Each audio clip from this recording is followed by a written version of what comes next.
한 율법 학교가 있었는데 한 학생이 선생님에게 찾아와서 자기는 랍비가 될 수 있는 자격이 있다고 자랑을 했습니다. 그래서 선생님이 너가 랍비가 될 수 있다는 그 자격이 뭐라고 생각하는데, 그러니까 첫째로는요, 저는 제 몸을 단련을 해서 땅바닥 위에서도 잠을 잘 수가 있습니다. 두 번째는 들판에 나가서 풀을 뜯어먹고도 생활할 수가 있습니다. 세 번째는 하루에 한 번씩, 하루에 저는 세 번씩 채찍으로 제 몸을 때리면서 단련을 하고 있습니다. 이러면 자격이 될 수 있지 않겠습니까? 그 얘기를 듣고 있던 선생님이 들판에 있는 나귀를 가리키면서 저 나귀를 봐라. 저 나귀도 들판에 누워서 잘 수가 있다. 그리고 풀을 뜯어먹고 살아갈 수가 있지. 그리고 주인에게 하루에 식차례가 아니라 더 많게 채찍에 얻어터지기도 한다. 내가 가만보니까 자네는 랍비가 될 자격을 가진 것이 아니라 나귀가 될 자격을 가진 것 같다. 그렇게 얘기했다는 거죠. 사랑하는 여러분, 우리는 누구죠? 우리가 누구예요? 하나님을. 누구? 좀 추상적인 질문입니까? 그러면 여러분, 우리는 누구의 제자예요? 예수의 발자취를 따르는 예수의 제자입니다. 맞습니까, 여러분요? 그러면 우리에게 중요한 것이 무엇일까요? 예수의 발자취를 따르는 제자에게 중요한 것이 무엇일까요? 그 율법학교의 제자는 자기는 랍비의 제자였고 랍비가 될 수 있다고 하면서 그런 세 가지를 주장을 했습니다. 예수님의 제자들은 무엇을 내세워야 하고 또 뭘 주장해야 되겠습니까? 생각하시면서 오늘 말씀을 함께 풀어가시면 좋겠습니다. 오늘 말씀에 보면은 예수님께서 산 위에 올라가셨습니다. 산 위에 가셔서 밤이 새도록 기도하셨어요. 그러니까 밤을 꼭딱 세우고 기도하셨습니다. 그러신 다음에 12제자를 세우셨어요. 누가복음 6장에 보면은 오늘 본문 말씀과 같은 내용이 기록이 되어 있습니다. 그때 이렇게 얘기해요. 이때 예수께서 기도하시러 산으로 가사 밤이 새도록 하나님께 기도하시고 밝음에 그 제자를 부르사 그 중에서 12를 택하여 사도라 칭하셨다. 그렇게 말씀합니다. 몇 사람을 택하셨다고요? 12를 택하셨고 그들을 뭐로 불렀다고요? 사도라고 불렀다고 말씀합니다. 예수님의 제자를 세우셨는데 왜 20명이 아니고 50명이 아니고 80명이 아니고 12를 택하여 세우셨을까요? 그 이유가 뭘까요? 성경에 보면은 12이라고 하는 숫자를 우리는 자주 만나게 됩니다. 신약에서 12제자, 12사도, 구약에서 12지파, 12지파, 12족속이 나오고 또 12명의 정탐꾼을 세우셨다. 그렇게 말합니다. 또 요한계시록에 가서 보게 되면 12이 합해져서 24장로가 보좌에 앉았다. 그런 내용들을 기록하고 있는 것을 봅니다. 이 12이라고 하는 숫자가 의미하는 것이 있습니다. 성경은 이 숫자 하나하나가 의미가 있거든요. 이 3이라고, 12이라고 하는 숫자는 3이라고 하는 숫자와 그 다음에 4라고 하는 숫자가 조합을 이룬 거예요. 맞습니까, 여러분요? 3이라는 숫자가 4번 더해진 거예요. 4라고 하는 숫자가 3번 더해진 겁니다. 그러면은 3이라고 하는 숫자의 의미를 먼저 알아야 되겠죠. 이 3이라고 하는 숫자는 하나님의 숫자를 가리킵니다. 하나님을 가리키는 숫자예요. 그래서 성부, 성자, 성령, 삼일체 하나님. 그래서 3은 하나님을 가리키는 그런 숫자라고 얘기를 합니다. 그럼 4는 뭐냐 하게 되면은 4는 땅의 숫자인데 사람을 가리키는 숫자라고 얘기해요. 동서남북을 나타내는 땅의 숫자라 그렇게 말합니다. 그러면 이 하나님의 숫자와 땅의 숫자인 사람의 숫자가 조합을 이뤘습니다. 그래서 얼마나 됐다고요? 12가 되었어요. 12이 됐거든요. 그럼 12이 뜻하는 것이 뭐냐 하면은 12는 하나님의 숫자와 땅의 숫자가 합쳐진 충만한 개념을 나타내는 거예요. 완전한 개념을 나타내는 거예요. 이 하나님의 사역이 세상 곳곳에 모든 피조물에게 두루두루 미친다고 하는 그런 것을 나타내는 것이 12이라고 하는 그런 의미입니다. 그래서 이런 의미들이 있기 때문에 12를 택하셨다. 그렇게 생각이 됩니다. 그래서 이제 12를 데려가서 제단을 삼으셨는데 그들을 뭘로 불렀다고 뭐라고? 사도라고 불렀습니다.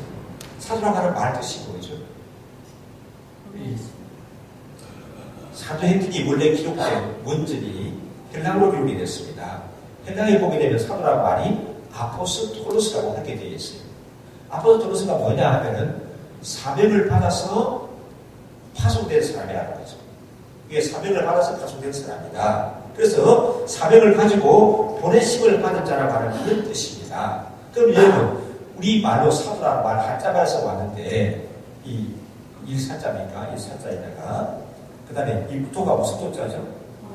물이 도자예요. 그러니까 이게 단수입니까? 복수입니까? 사도라는 말은? 복수예요. 복수를 가지고. 그 단수는 뭘까요? 사도의 단수는 뭐죠? 우리 좀 잘 쓰지 않는데 오늘날 잘 쓰지 않는 사신이라는 말이 있죠. 사신. 사신이라는 말이 사도의 단수예요. 그러니까 이제 오늘날 사신을 뜻하는 말이 뭐냐 하면은 뭘까요? 대사예요. 대사. 엠베서드라는 대사를 하는 것이죠. 그래서 이 예수의 사도라 하게 되면은 예수님께서 사명을 주셔서 보낸 대사들이라는 거죠. 예수님의 사도라 하게 되면은 예수님께 사명을 받아서 파송된 대사들이다. 이렇게 말씀할 수가 있습니다. 이 사도들을 통해서 교회가 세워졌습니다. 이 교회의 창설직이 누구냐 하게 되면은 뭐 오늘날 어느 교회 뭐 예국계단 설립 멤버다 그런 얘기 하잖아요. 원래 교회 창설 멤버가 누구냐 하게 되면 사도들이에요. 그리고 사도들을 통해서 하나님의 말씀인 성경이 완성이 되었습니다. 성경이 기록이 되었습니다. 그럼 이 사도는 어떤 사람들이 되는가? 사도가 되는 자기에 대해서 사도행전 1장에서 말씀을 합니다. 자, 우리 오늘 예배 참석하시는 분들은 성경 퀴즈 내면 제가 답을 제가 가르쳐 드리는 거예요. 자, 사도에 대해서 얘기하는데 어떻게 사도가 되는 거죠? 두 가지 조건이 있죠. 12명 중에서 가룟유다가 탈락했지 않습니까? 그래서 한 사람 누구를 대신 뽑죠? 마띠아를 뽑을 때 베드로가 설교하면서 하는 얘기 있죠. 이런 사람을 뽑아야 될 것이다. 그래가지고 집이 뽑기를 하니까 마띠아가 뽑힌다고 얘기하거든요. 그래서 그 뽑은 사도가 되는 장애를 뭐라고 얘기합니까? 두 가지. 첫째로 예수님이 이 땅에 계실 때 예수님과 함께한 사람이에요. 두 번째, 예수님의 부활을 목격한 사람. 예수님이 이 땅에 계실 때 예수님과 함께 하셨고 예수님이 십자가에 죽으시고 부활하는 것을 목격한 사람들 중에서 한 사람을 뽑자. 그래가 제일 뽑기를 했는데 누가 뽑혔다고요? 마띠아가 가룟유다 대신에 뽑혀서 열두 사도의 역할을 감당을 하게 됩니다. 그래서 엄격히 말하면 사도라고 하면은 이 예수님이 직접 세우신 12명의 제자들을 가리키는 거고요. 이게 좀 더 나아가서 또 누가 사도에 포함되는가 하면은 이 예수님을 핍박하다가 만난 사람이 있지 않습니까? 누구예요? 다메섹으로 가다가 만난 사람? 바울이 있죠. 바울도 사도의 반대를 드는 분입니다. 그 다음에 사도들과 함께 사역을 했던 유명한 바나바라든지 또 예수님의 동생 이름이 뭐죠? 야고보서를 기록한 예수님의 동생 야고보도 사도의 반대를 드는 분들이다. 그렇게 봅니다. 그리고 이 엄격히 말하면 그런 분들이 사도이지만은 이 보냄을 받은 사람들, 예수님으로부터 사명을 받고 보냄을 받은 사람들은 넓은 의미에서 사도라 그렇게도 말할 수가 있습니다. 그러면 누구도 사도죠? 누가 사도예요? 보십시오. 이 자리에서 보시면 누가 사도인지. 김 목사가 사도죠. 맞습니까? 여러분, 네, 우리 모두가 다 예수님의 부르심을 받아서 사명을 받은 사람들은 다 사도라는 넓은 의미로 그렇게 말씀드릴 수도 있습니다. 자, 오늘 이 말씀은 12제자들, 12사도를 부르시고 세우시는 그 장면이 나와요. 우리 16절부터 19절 다시 한번 보시면요. 함께 읽습니다.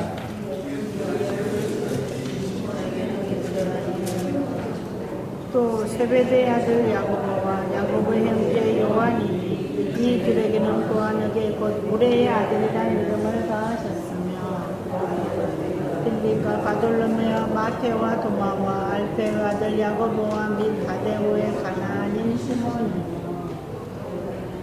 예, 12분이죠.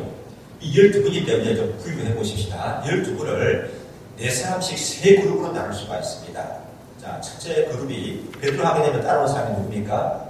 베드로의 동생 안드레. 베드로, 안드레. 또 하나 야고보, 요한. 이게 한 그룹으로 자.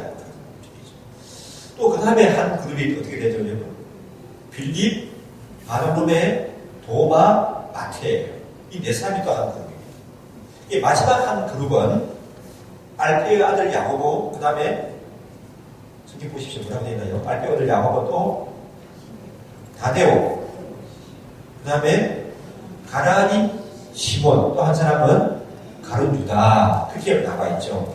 이 다데오라고 하는 사람은 성경 다른 부분에는 야고보의 아들 유다다, 그런 말도 나옵니다. 그러니까 야고보의 아들 유다, 다데오, 동일한 사람을 가리키는 그런 표현이라고 볼 수가 있습니다.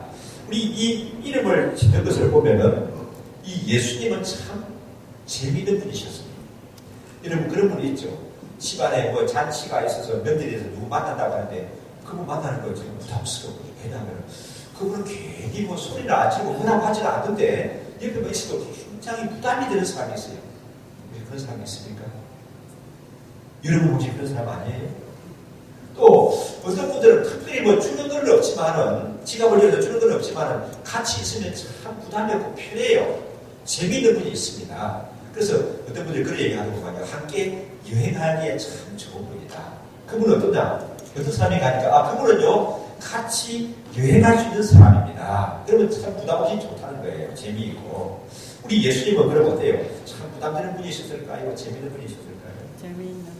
우리가 생각하기에 예수님은 굉장히 음하고 참만이 나고 뭐 그렇게 느낄지 모르지만 그런가 부르지는 분이실지 모르지만 예수는 굉장히 다감하고 따뜻하고 유머가 많은 그런 분이셨습니다.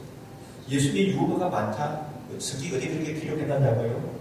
우리 예수님은 유머가 많았다. 그렇게 기록하지 않았습니다. 우리 해석할 때 오늘 말씀 같은 데 보면 알 수가 있습니다. 시몬에게는 어떤 이름을 지어주셨다고요? 시몬에게는 16절에 보니까 베드로라는 이름을 다하신다. 베드로. 원래 시몬은 여러분 베드로라는 이름이 좀 가당치 않은 사람입니다.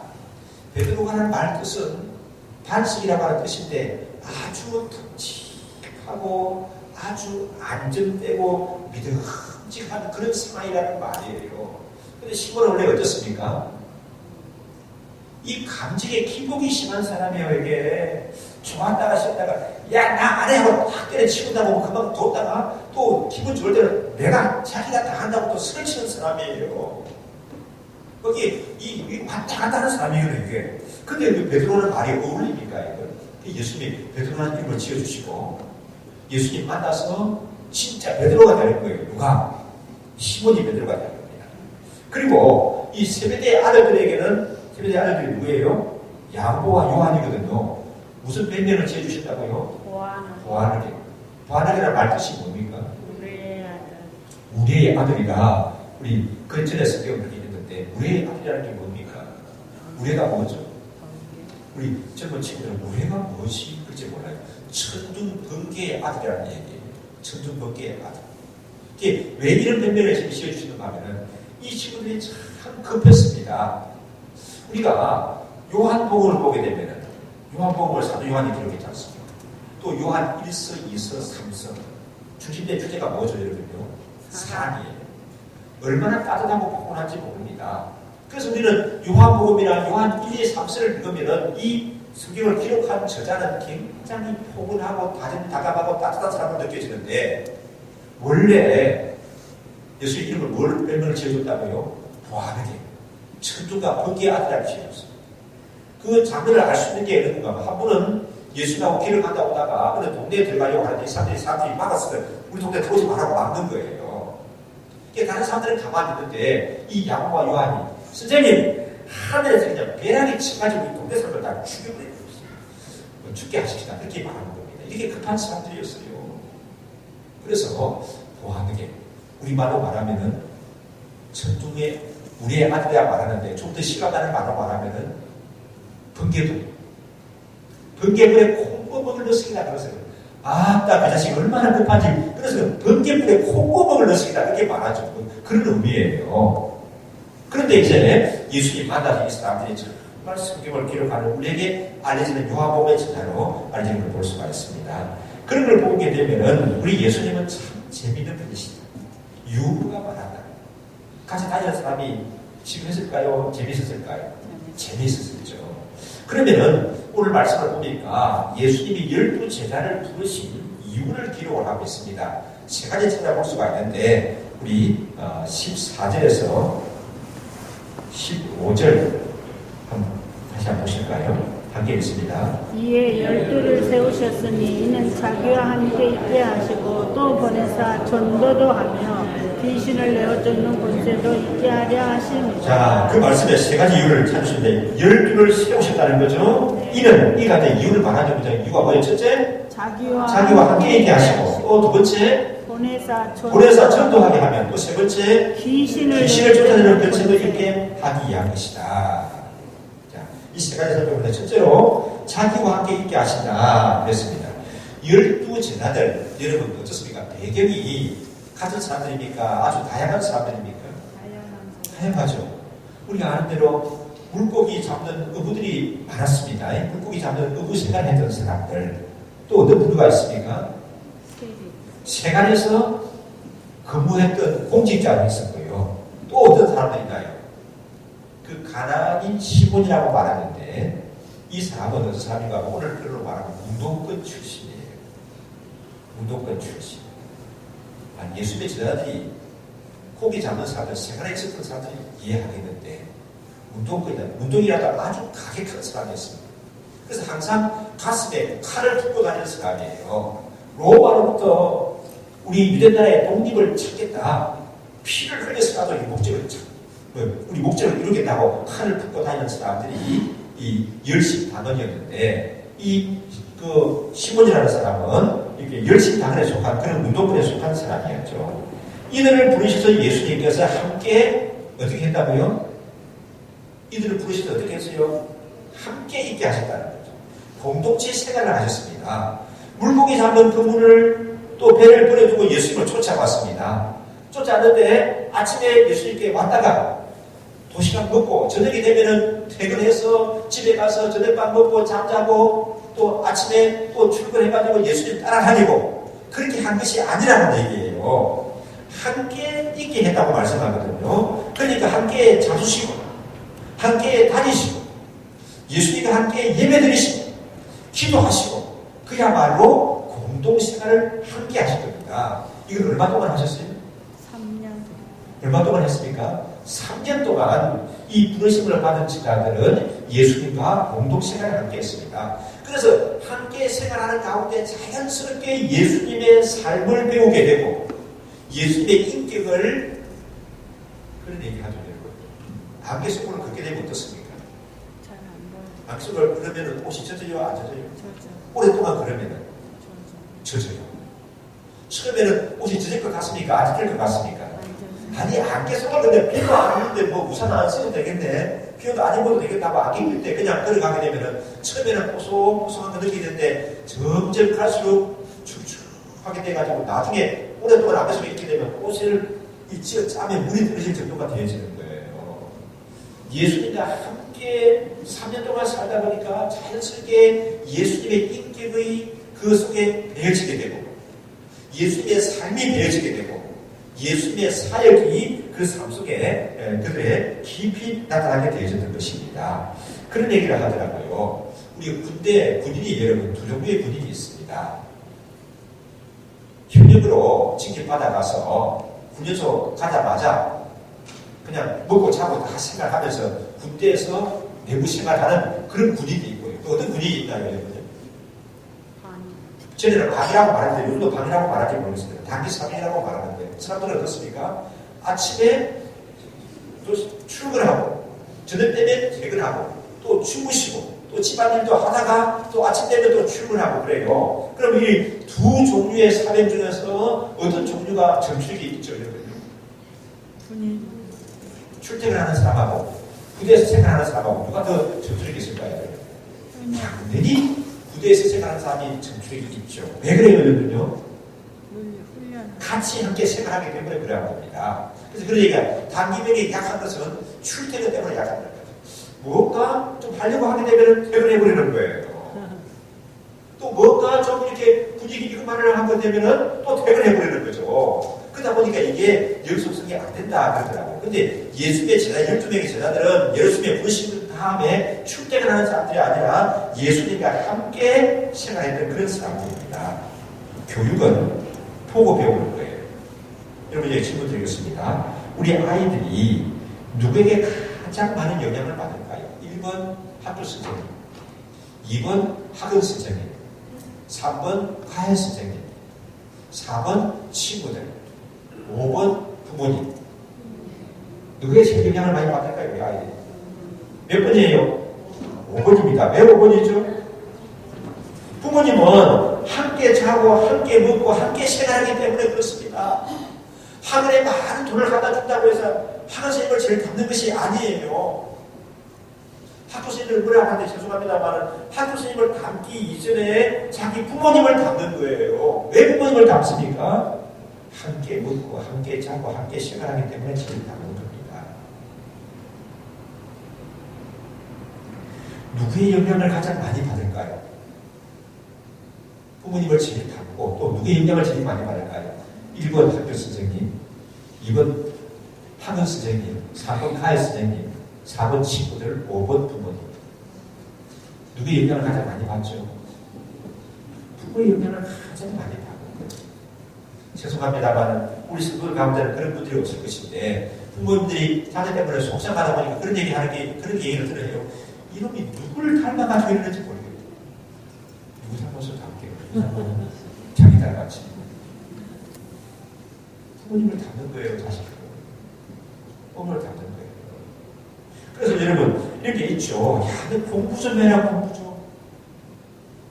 그렇게 말한다고 해서 공부가 되는 게 아니고, 정말 애들 공부하는 그런 습관을 들이시려고 하게 되면요. 부모님 그냥 딱 거실에 앉아서 책 펴놓고 책 보십시오.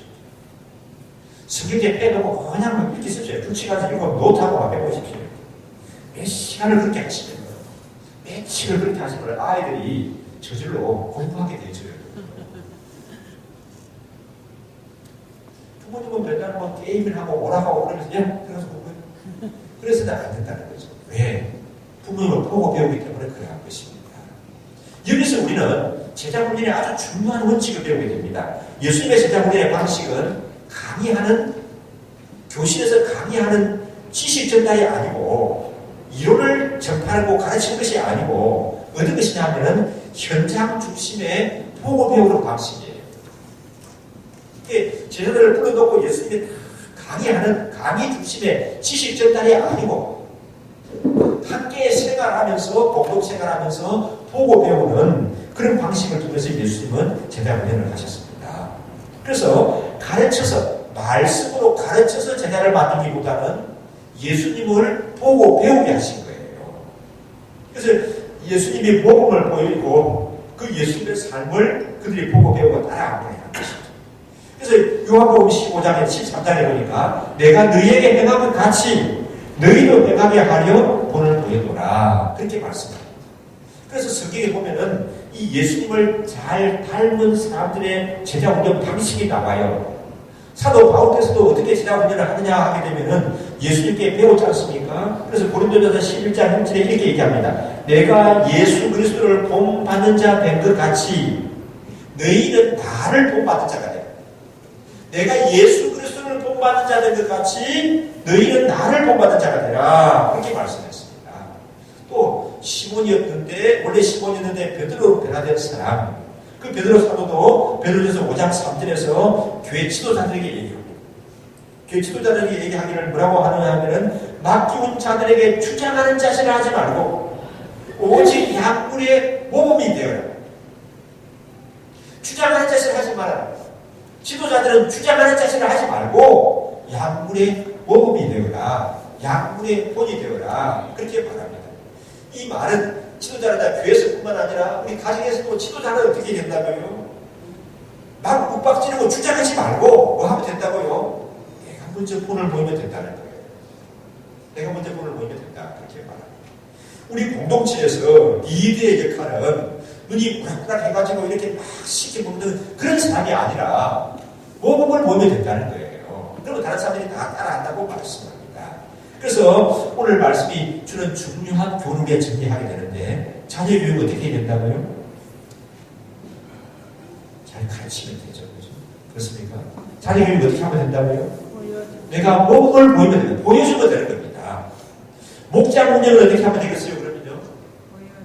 보여주면 되는 거예요. 모범을 보이면 되는 겁니다. 우리 주일학교 교육을 어떻게 하면 될까요?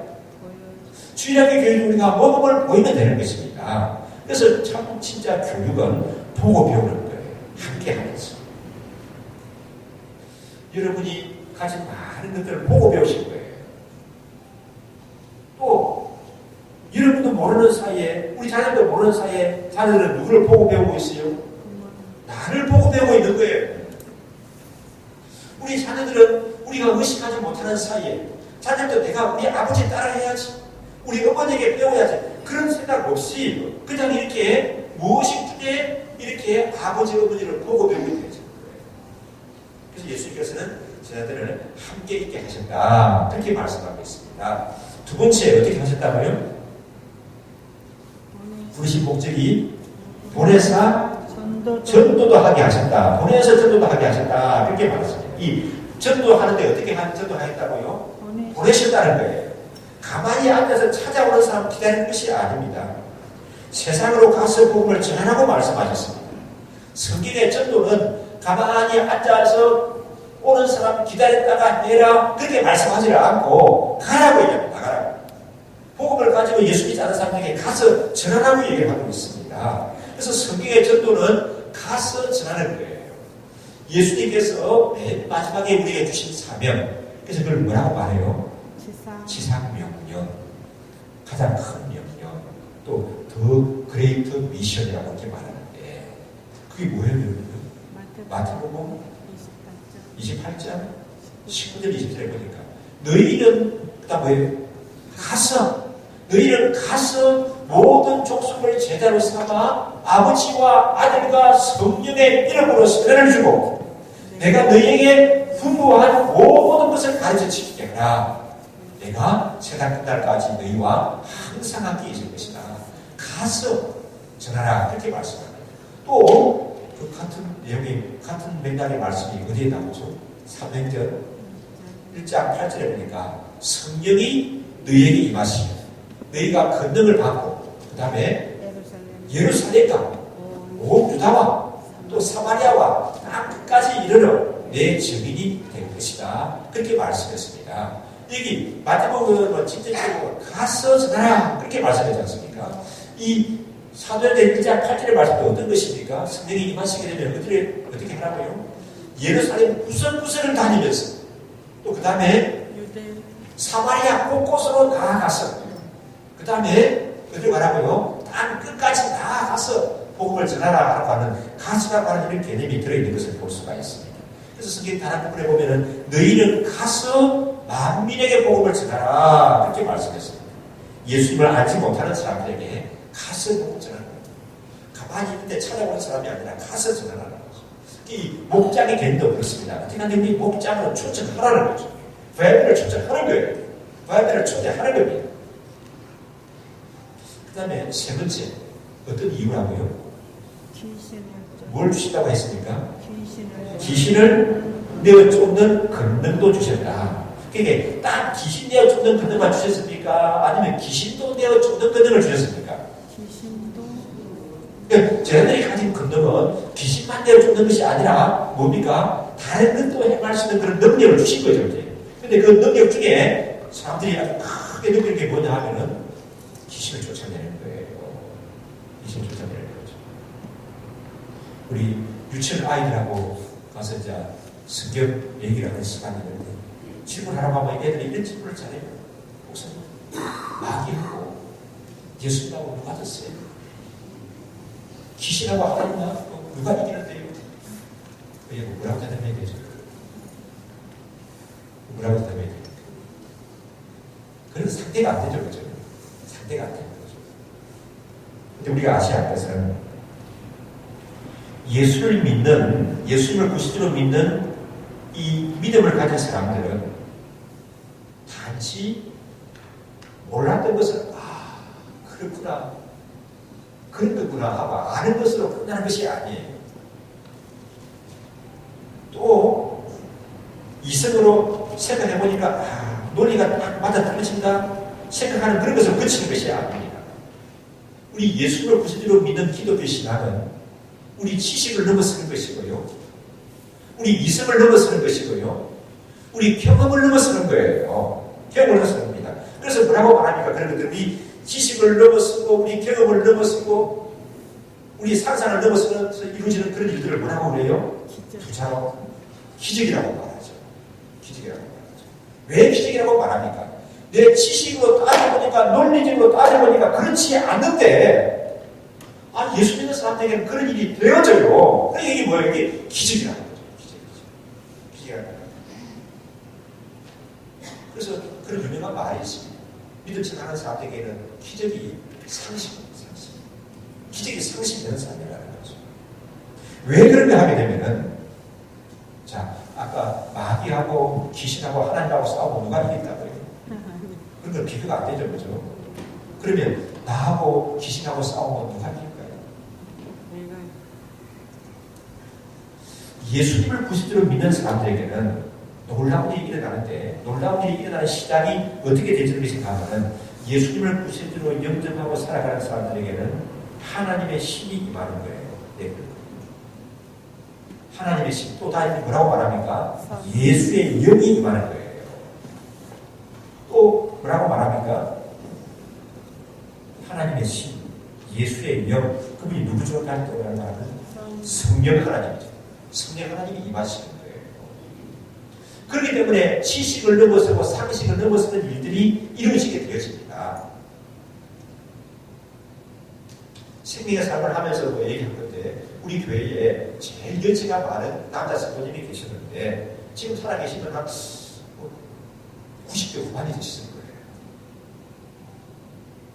그분이 참 인생을 멋있게 살아가는 분이에요. 왜냐하면 일제시대에 덕수상부를 졸업을 하셨대요. 일제시대에 덕수상부를 졸업하는 것은 요즘 서울대학을 졸업하는 것보다 더 어렵다는 거죠. 이분이 70대가 지난 다음에, 70이 지난 다음에 우리 교회에 와서 예수님 영접하고 세례를 받았어요. 평생 담배를 못 끊었대요, 이렇게. 근데 그 아드님이 선생님인데 고등학교 선생님이셨어요. 아버지하고 하는 얘기가, 아버지 보면 참 하나님이 계신 것 같습니다. 왜 그러는데 하니까, 아버지가 담배를 끊으셨잖아요. 아버지 평생 담배 못 끊으셨는데 어떻게 담배를 아버지 끊으셨어요? 교회 나가면서 끊으신 거 보면 참 하나님이 계시기는 계신가 봅니다. 그 예수 안 믿는 아들이 그렇게 말하더라는 거죠. 뭐냐면 예수님을 영접하게 되면은 담배 아니라 마약에 중독된 사람도 치유가 되죠. 제 인간 되게 되겠다. 저 집에 가지고 무슨 인간 되겠나. 그렇게 말하는 사람이라 할지라도 예수님을 영접하게 되면 그 인간이 변하는 거예요. 왜? 우리 속에 누가 임하신다고요? 하나님의 영, 하나님의 신, 예수의 영, 성령 하나님이 임하시는 겁니다. 맞습니까, 여러분요? 그래서 그 사람이 인간의 심령을 보면 그게 아닌데, 하나님을 보게 되면은 정말 내가 생각하기에도 어떻게 나를 통해서 이런 일이 이루어지는가 하는 것은 누가 계시기 때문이에요? 내 속에 성령 하나님이 계시기 때문에 그런 일이 일어나게 되는 겁니다. 그래서 지식을 넘어서고 상식을 넘어서는, 그리고 이성을 넘어서는, 우리 경험을 넘어서는 일들이 일어나게 되는 거죠. 그래서 다시 한번 질문하면, 내하고 귀신하고 싸우면 누가 이기고 있습니까? 결국에는 내가 이깁니다. 왜 이기죠? 내 속에 누가 계시기 때문에? 성령 하나님이기 때문에. 그럼 성령 하나님이 안 계신 사람하고 귀신하고 싸우면 누가 이기겠습니까?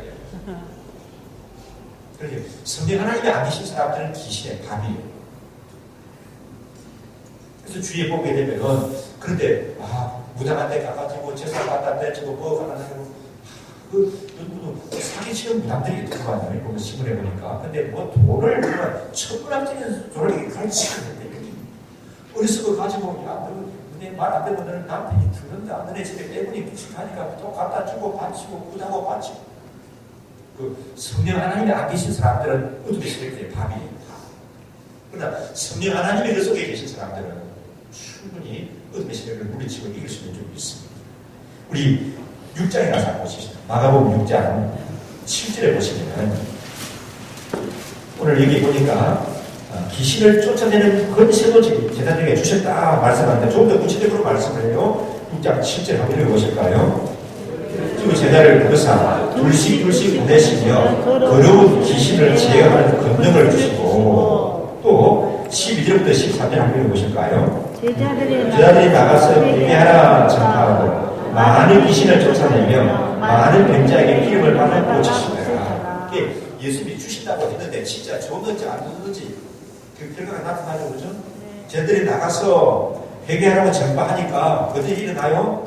많은 귀신이 쫓겨나가고 많은 병자가 고침을 받았더라. 그렇게 말씀합니다. 예수님을 구세주로 믿는 사람들에게는 성령 하나님이 함께 하신 겁니다.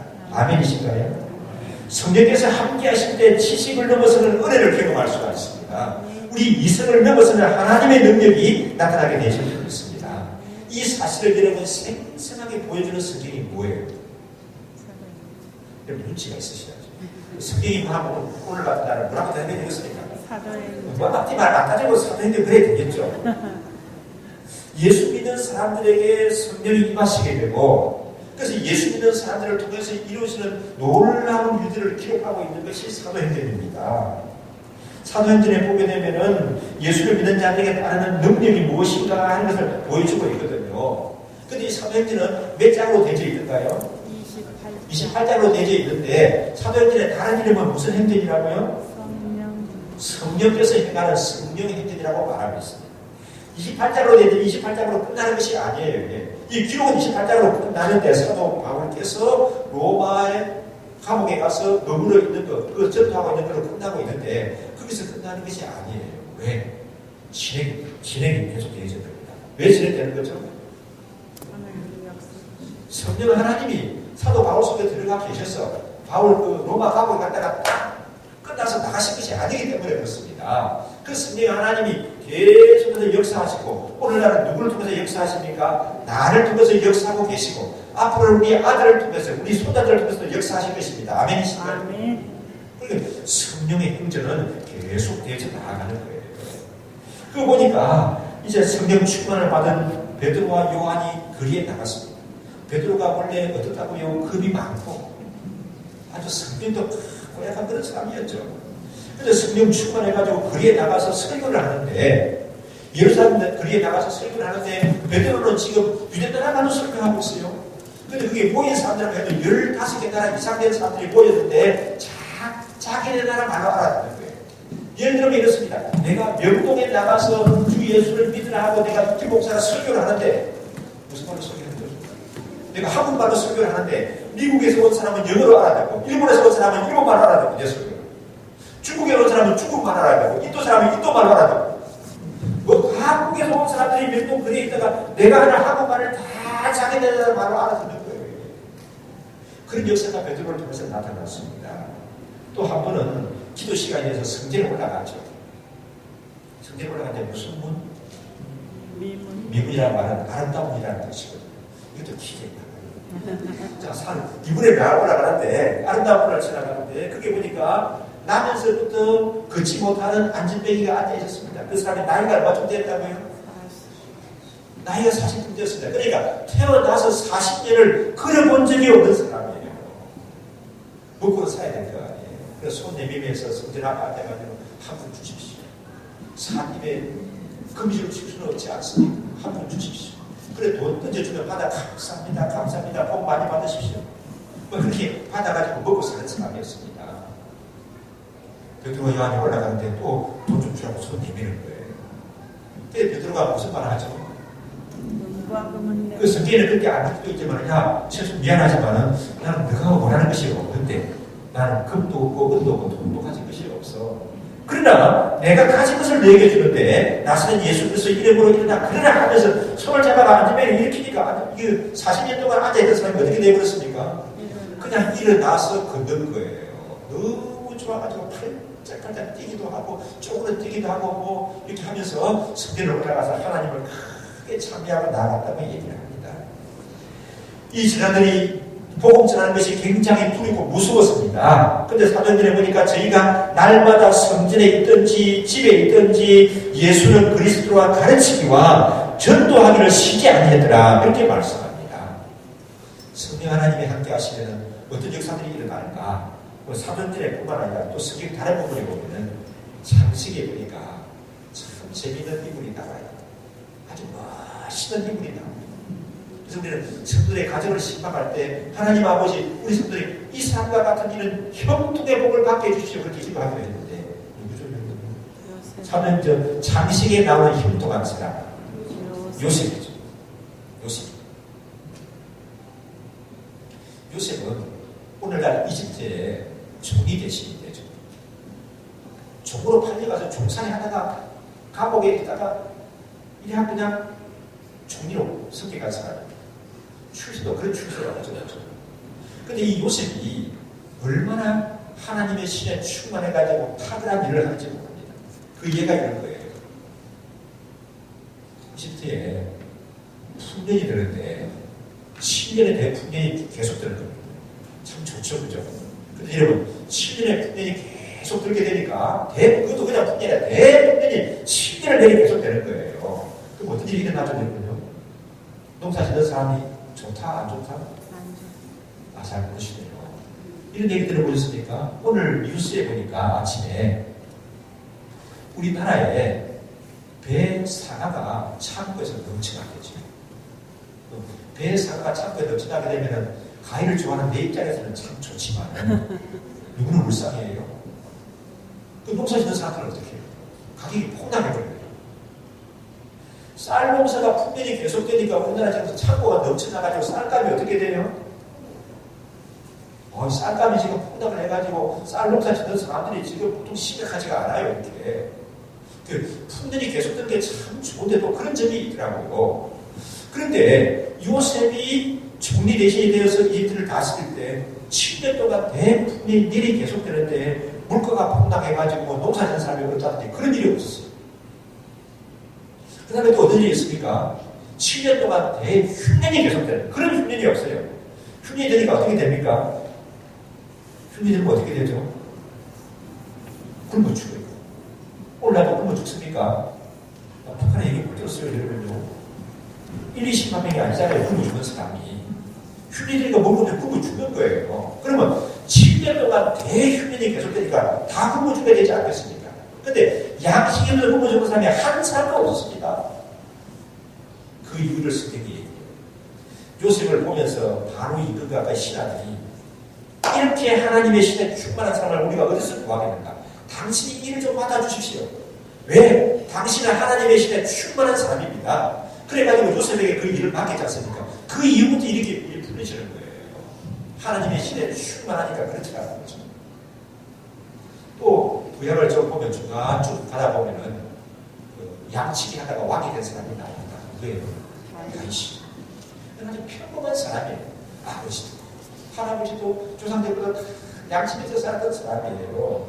그런데 그가 성령 충만하게 되니까 어떻습니까? 하나님의 신에 감동하게 되니까 골리앗을 물리치고 나라를 구하게 되죠. 그리고 그가 악기를 연주하며 노래를 하니까 귀신들이 쫓겨나가겠다. 그런 것을 말씀하는 것을 봅니다. 사랑하는 여러분, 우리의 신분이 뭐죠, 여러분? 누구의 제자라고요? 예수님의 제자. 제자를 가르쳐서 달리 또 뭐라고 말한다고요? 사명을 받고 본음을 받은 사람들이라 해서 사도라 이렇게 칭함을 받는 사람들입니다. 예수님의 제자는 사도는 지식적으로 아는 정도로 그치는 것이 아닙니다. 예수님을 보고 배우고 예수님이 어떤 분이신지 삶을 통해서 나타내고 증거하는 그런 사람들이 되셔야 하는 줄 믿습니다. 왜 그것이 그래야 되는가 하면 그것이 또 왜 가능한 것인가 하면 예수님을 구체적으로 영접하는 사람에게는 누가 계시기 때문이라고요? 성령 하나님이 우리 속에 계시기 때문에 우리는 그렇게 살아야 하고 또 예수님을 나타내는 삶을 살아가는 것이 충분히 가능한 삶인 줄 믿습니다. 사회적인 지식을 넘어서 하나님의 권능을 누리고 나타내는 그런 삶을 되셔야 할 줄 믿습니다. 왠지 모르게 불안해요. 요즘 사람들의 특징이에요. 특히 이 시대에 살아가는 우리 한국 사람들의 특징이 왠지 모르게 불안하다. 왠지 모르게 뭐가 쫓길 것 같은 그런 느낌 속에 쫓아오는 것도 아니고 예수님을 구세주로 모시고 살아가는 사람들에게는 이런 것이 물러가야 돼요. 왠지 모르게 불안한 거예요. 뭔가 쫓기는 것 같은 거예요. 그거는 어둠의 세력에 매여 있는 거지 하나님의 영의 충만히 강하는 삶의 모습이 아니에요. 아멘이신가요? 뭔가 자꾸 쫓기는 것 같고 왠지 불안하다고 하거든요. 이건 하나님의 성령이 무속에서 크게 역사하시는 것이 아니라 어둠의 세력에 좌우되는 거란 말이에요. 사도행전 5장에 보니까 이렇게 말씀합니다. 심지어 병든 사람을 메고 거리에 나가 침대와 요위에 뉘고 베드로가 지나갈 때 혹시 베드로의 그림자라도 네게 덮일까 바라고 그랬다는 거예요. 그러니까 커다란 사람들 또 모였는데 병든 사람과 더러운 귀신 들린 사람들이 고침을 받고 나무를 했더라는 거예요. 이 베드로를 만나고 예수의 부르심을 받고 보냄을 받은 이 사도들을 만난 사람들은 병도 낫게 되고 귀신들도 쫓겨나가게 되고 하나님의 은혜 가운데 있다는 것을 말씀합니다. 또 좀 더 실감나는 말씀이 사도행 8장에 보면 나오는데 사마리아 성에 한 집사님이 가서 복음을 전하게 됩니다. 이때 이 사마리아 성은 어떤 것인가 하면은 시몬이라고 하는 아주 귀신에 접한 사람이 휘어잡고 있는 거예요. 이게 그 사마리아 성을 다스리는 성주가 있는데 성주는 맥을 못 쳐요. 그럼 누가 실수를 하면은 이 마술사 시몬이 그 사마리아 성을 다 좌우하고 있는 거예요. 그러니까 뭐 벼슬이 있는 사람도 평민이고 뭐 부자고 가난한 사람고 애고 이런 할 것 없이 이 시몬이 그 왕같이 마술사 시몬이 어둠의 영을 가지고 지배하고 있는 겁니다. 그들에게 기쁨이 있었겠습니까? 아마 모르지만은 이렇게 건강하지 못하는 불안감, 뭐에 물리는 이런 두려움, 이런 것이 사마리아 성에 가능했거든요. 근데 그게 누가 갔다고요? 누가 갔어요? 빌립 집사님이 갔어요. 여러분, 집사님은 성직자입니까? 평신도입니까? 여러분, 집사님 계시잖아요. 여러분, 성직자입니까? 평신도예요. 그렇게 구분하는 게 어렵지만 이 목회자가 아니잖아요. 그런데 이 평신도 빌립 집사님이 가서 사마리아 성에 복음을 전했어요. 사도행전 8장에 보니까 악한 것들이 쫓겨나가고 어둠에 눌려있던 그 성에 큰 기쁨이 있어요. 어둠의 세력들이 쫓겨나가고 악한 것들이 쫓겨나가고 그 성에 큰 기쁨이 있었더라 그렇게 말씀합니다. 아니 빌립이 목회자도 아닌데 목사 안수도 받지 않았는데 집사님이 가서 전하는데 어째 그런 일이 일어나죠? 빌립 속에는 누가 역사하기 때문에? 성령 하나님이 역사하기 때문에 그랬다는 거예요. 사랑하는 여러분, 말씀을 정리합니다. 여러분 누구예요? 여러분이 누구예요? 제자입니다. 맞습니까? 누구의 제자예요? 예수의 제자입니다. 예수의 제자에게는 누가 역사한다고요? 성령께서 역사하십니다. 그래서 여러분들을 통하여서 내 삶이 변화된 삶을 사는 것뿐만 아니라 주위 사람들에게 이 성령이 역사하는데 나와 함께함으로 말미암아 그 사람도 나음을 얻고 고침을 받고 기쁨을 얻고 또 주눅들어 있는 사람이 있고 어둠에 눌려있는 사람이 있는데 알지 못하게 불안해지는 사람들이 있는데 이 성령 하나님이 역사하시는 나를 만남으로 말미암아 그런 불안감들이 물러가게 되고 하나님의 역사심을 나타내는 그런 믿음의 사람들로 살아가는 저희들 되셔야 할 줄 믿습니다. 함께 우리 마음을 모아서 기도하기를 원합니다. 하나님 아버지, 나를 하나님의 자녀로 삼아주시고 예수님의 제자 삼아주시니 감사합니다. 나에게도 사명을 주셔서 보내서 사도나 일꾼을 받게 하시니 감사합니다. 믿는 자들에게는 성령의 역사하심이 있고 지식을 넘어서고 경험을 넘어서고 우리 이성을 넘어서는 하나님의 권세와 능력이 나타난다고 했는데 하나님 아버지 나를 통해서 그런 은혜가 있게 하여 주옵소서. 어둠에 눌려있고 공포감에 눌려있고 두림에 눌려있던 왠지 알지 못하는 그 불안감에 눌려있던 사마리아 성에 빌립 집사님이 가서 복음 전하니까 그 성에 큰 기쁨이 있다고 했는데 하나님 아버지 나로 말미암아 우리 집안의 기쁨이 있게 하여 주옵소서. 우리 일터의 기쁨이 있게 하여 주옵소서. 하나님 아버지 나로 말미암아 우리 목장의 기쁨이 있게 하여 주옵소서.